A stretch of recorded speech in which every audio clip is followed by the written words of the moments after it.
البلد يعيش مأساة. نحن بلبنان خلينا نكون واضحين، السلطة للشيعة. بدك ترحم أولادك، اعرف مرضك وين. مرضك اللي فوتك بدهليز الحرب في كل مكان. حروب في وجه من هذه الحروب؟ لمصلحة من هذه الحروب؟ اليوم نحن عم نقاتل بتركيا، عم نقاتل عفوا بحلب بخدمة الروس والأمريكان. بعد في حدا عنده أدنى شك أن تحالف أمريكي روسي لقتل المسلمين وأطفالهم ونسائهم وهدم بيوتهم في سوريا؟ بعد في حدا عنده أدنى شك؟ نحن في خدمة من؟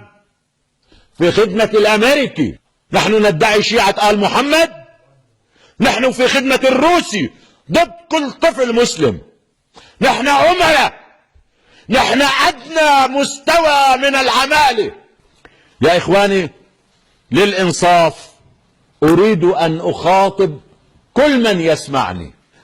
الأمة الإسلامية تتعرض لحرب لعدوان غربي شرس بدون مبرر.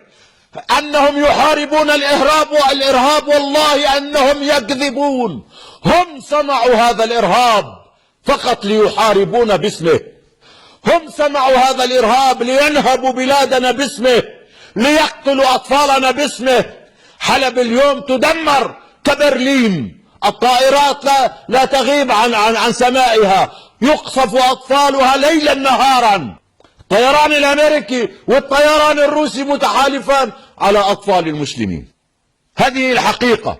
إذا كان في شريف، إذا كان في واحد يؤمن أن لا إله إلا الله فليتب، ليعود عن غيه، ليرجع إلى ربه. لا يكون أداة في يد الأمريكيين والروس، لا يكون خائنا لأهله، لا يكون عدوا لأطفال المسلمين، لا يكون عدوا للقرآن ولنبيه. من يكون مع هؤلاء إن كانوا أمريكان أو روس أقسم لكم بالله عدو ندمر بلادنا في خدمة الآخرين. ليش الأمريكي والروسي بده يدمرونا؟ ليش؟ يا أخي فهمنا، بغض النظر فهمنا في داعش. طيب هذا الأطفال هون شو في؟ طيب إذا كانت هاي الدول عن صحيح عم تفكر، المفترض تحل المشكلة. ما عم تقولوا ديمقراطية، طيب وقفوا العالم عن بعضها، قولوا ممنوع القتال واعطوه فرصة واعملوا انتخابات، واللي بيجي رئيس أهلا وسهلا، خلي الشعب يقرر. ليش ممنوع؟ بدكن حاكم قد الصباط تبعكم. بدكن حاكم مثل حاكم بغداد، حرامي يمزق يقتل ينهب ويعطيكم وانتم عايشين. ما بدكم حكام لإلنا هيك. ولهذا حاكم مثل أردوغان تعملوا عليه انقلاب. في كلام شعبي منتشر جدا انه كانوا مجهزين طيارات فيها دولارات بالمليارات وفيها ايضا سبائك ذهبية، على اساس اذا كمشوا او قتلوا لاردوغان بيجي يقولوا كاين هربين وكمشنيه ليكو سرق البلد وفيلل. قام هو شيلهم واخذهم على خزنة الدولة. هلا المصاري منين جاية؟ بعضهم عم يشير الى بعض الدول العربية. ما بدهم حكام اشراف. لا، بسوريا ممنوع يكون حاكم شريف، لازم يكون حاكم جاي من تحت السباط الامريكي، هيك بصراحة. بليبيا نفس الشيء، بمصر مثل اسمها مصر.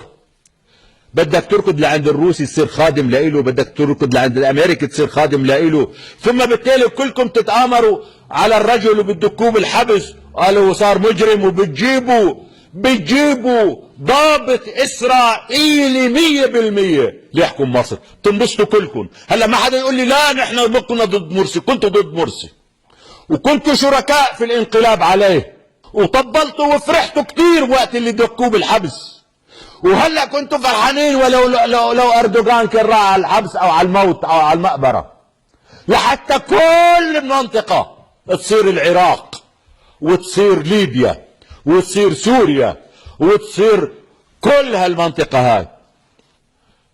والفساد في العراق أشد وأخطر وأخوف وأعظم من الحرب الأهلية الدائرة فيه. وبالمناسبة أن يعني التيار الديني الشيعي حاكم، عمايم، جبهات محروقة من كثرة السجود.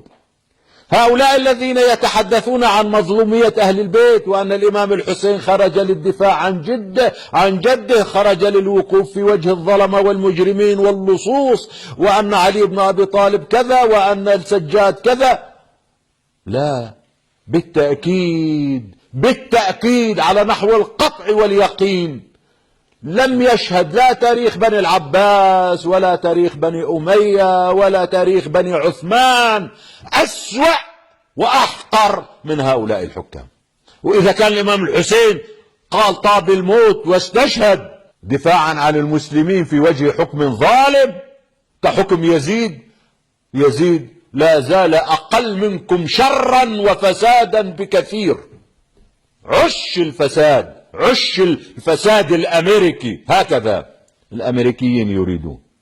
الحقيقة نحن باسم التشيع وباسم التسنن نسكت عن كل الآثام، نسكت عن كل الجرائم، نرتكب كل الحماقات، ندمر بلادنا، نقدمها سائغة لكل كلاب الأرض فقط لأنه أنا شيعي وأنت سني. نحن نعرف أفسد من عليها حكام العراق.